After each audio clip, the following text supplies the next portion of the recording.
जितेंद्र आव्हाडांना ते विक्षिप्त माणूस आहे. त्यांच्या फार्म हाऊसवरच्या वॉचमनने जर तोंड उघडलं तर या जितेंद्र आव्हाडला तोंड काळं करून महाराष्ट्र सोडून पळून जायची वेळ येईल. एवढे कारनामे त्या फार्म हाऊसवर जितेंद्र आव्हाडांचे जे आहेत ते केलेले आहेत, घडलेले आहेत. तिथल्या लोकांना ते माहीत आहे. त्यामुळं विनाकारण असली तोंड उघडायची भाषा आम्हाला नका सांगू.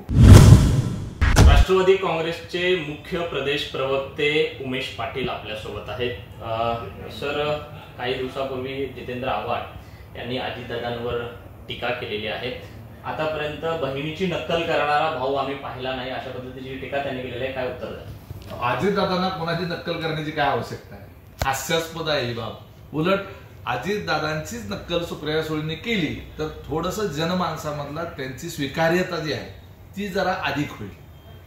लक्षात आलं का? अजितदादा ज्या पद्धतीने अत्यंत तडफेनं काम करतात, सकाळी लवकर उठतात, 4 वाजता उठतात, 5 वाजता सगळं आवरतात, 5:30-6ला तर कामाला लागतात आणि लोकांची कामं करण्याच्या करता वेळ देतात. हे जे अजितदादांच्या सवयी आहेत, वेळेचा पर्टिक्युलरपणा, त्याचबरोबर काम करण्याच्या करताची धडपड, हे सगळं अजितदादाच्या कामाची नक्कल सुप्रिया सुळेंनी केली तर अधिक चांगलं. ते पुढे चालून असंही म्हणतायत की सुप्रिया सुळेंनी जर तोंड उघडलं तर त्यांना तोंड दाखवायला जागा उरणार नाही, अशा पद्धतीचं वक्तव्य केलं जात आहे. तरच एवढ्या खाल्ल्या पातळीला सर्व गोष्टी केलेल्या आहेत. जितेंद्र आव्हाडांना ते विक्षिप्त माणूस आहे. त्यांच्या फार्म हाऊसवरच्या वॉचमनने जर तोंड उघडलं तर या जितेंद्र आव्हाडला तोंड काळं करून महाराष्ट्र सोडून पळून जायची वेळ येईल. एवढे कारनामे त्या फार्म हाऊसवर जितेंद्र आव्हाडांचे जे आहेत ते केलेले आहेत, घडलेले आहेत. तिथल्या लोकांना ते माहीत आहे.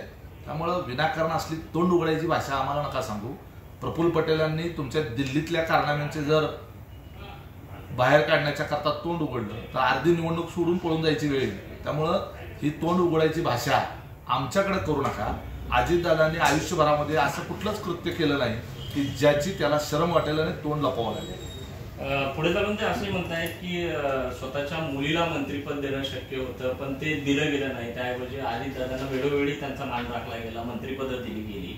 याकडे कसं बघा? अजितदादांच्या कार्यक्षमतेच्या पुढं त्यांना कॉम्प्लेक्स निर्माण झाला असता. मंत्रीपद दिल्यानंतर तुलना थेट पवार साहेबांबरोबर अजितदादांबरोबर झाली असती आणि त्या तुलनेमध्ये ह्या कुठंच कर्तृत्वाच्या कामाच्या जोरावर टिकल्या नसत्या. ती वेळ यायला नको म्हणून कदाचित पवार साहेबांनी त्यांची कुवत ओळखून दिलं नसेल मंत्रिपद. पण वेळोवेळी अशी टीका केली जाते, कंपॅरिझन केलं जाते भावा बहिणींचं, हे कितपत योग्य आहे? नाही, ते केलं जाणार. तो नैसर्गिक भाग आहे. पवार साहेबांच्या कामाच्या पद्धतीच्या बरोबर अजितदादांची तुलना नेहमी होत राहिली. शेवटी अजितदादांनी त्यांच्या स्वतःच्या कामातून, कर्तृत्वातून, त्यांनी जे काही कष्ट घेतले त्यातून स्वतःचं एक वेगळं स्थान, अस्तित्व निर्माण केलं. तशा पद्धतीनं सुरुवातीला तुलना कुणाच्याही बाबतीमध्ये होत असते.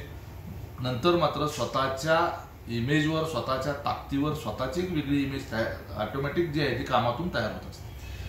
सुप्रियाताई सेल्फी घेतात तर सेल्फी घेतल्यामुळं लोक जवळ येतात आणि अजितदादांचा आवाज ऐकून त्यांची बायकोही जवळ येणार नाही, अशा पद्धतीच्या एकदम वैयक्तिक पातळीवरती ही टीका केली चालली आहे. एवढ्या खाल्ल्या पातळीवर जाऊन टीका केली चाललेली आहे. काय उत्तर आहे या त्यांच्या जितेंद्र आव्हाडांच्या स्टेटमेंटवरून? जितेंद्र आव्हाडांची वैचारिक कुवत काय लेवलची आहे हे आपल्या लक्षात आलं असेल.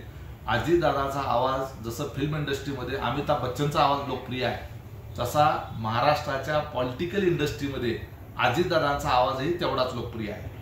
ह्या अजितदादांच्या फोन गेल्यानंतर त्यांचा आवाज ऐकूनच अधिकारी 1 मिनिटामध्ये ते काम करतो आणि या जितेंद्र आव्हाडांसारख्या बायकी आवाज ऐकून कोणीही त्या ठिकाणी प्रतिसाद देत नाही. त्या आवाजाची लोकप्रियता जशी बाळासाहेब ठाकरेंच्या आवाजाची एक लोकप्रियता होती तशाच पद्धतीची अजितदादांची सुद्धा आवाजाची एक महाराष्ट्रात लोकप्रियता आहे. आणि हा काय आवाजाचं सांगतो?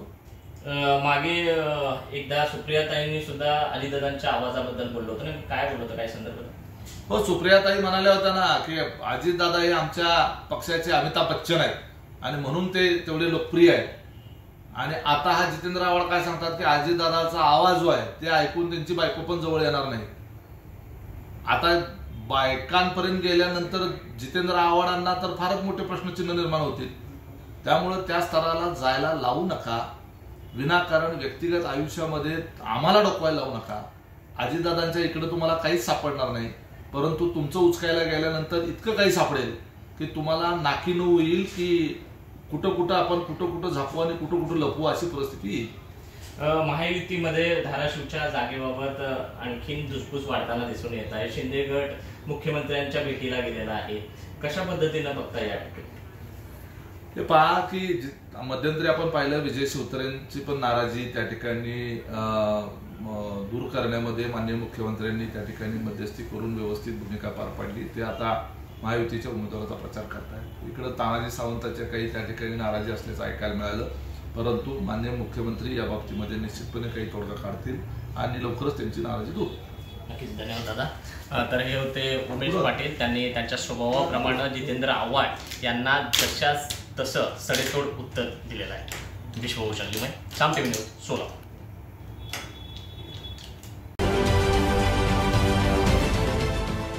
देश विदेशातील प्रत्येक घडामोडींचे लाईव्ह अपडेट मिळवण्यासाठी आता साम टीव्हीच्या सर्व सोशल मीडिया प्लॅटफॉर्मला लाईक, फॉलो आणि सबस्क्राईब करा. तसंच सर्व नोटिफिकेशनसाठी बेल आयकॉन प्रेस करायला विसरू नका.